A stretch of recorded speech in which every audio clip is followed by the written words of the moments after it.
they called and said, all right, we need in-betweeners on Pocahontas. We're kind of in the crunch now where, we scuffle about and figuring out the story. The movies take about, on average, it's different from movie to movie, but on average, they take between 3 and 5 years. But it's funny, the whole first few years is figuring out the story. And then, oh my God, let's work 24 hours a day to get it animated in the last 6 or 8 months.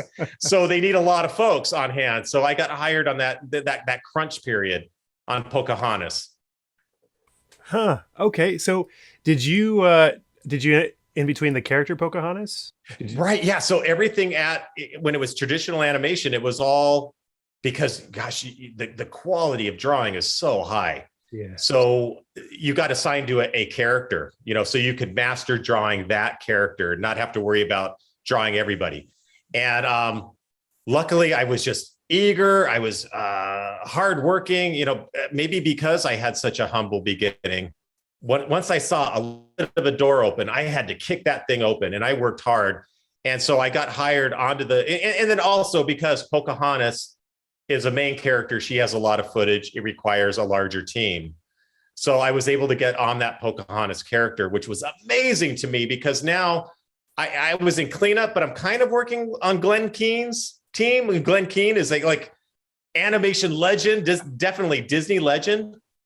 So I could not, I was beside myself. I couldn't believe I was at this place, coming from where I came from in poor in North Hollywood, and now working on this historic main lot with these animators that I just idolized growing up. Yeah. I was going to ask if you worked with Glen Keane or, I guess his unit or with him directly or. Not well, kind of indirectly because Glenn and his team were doing the rough animation. And then as an in-betweener, I was in cleanup. So we were cleaning up the drawings and getting that fluid movement, but with the nice clean line.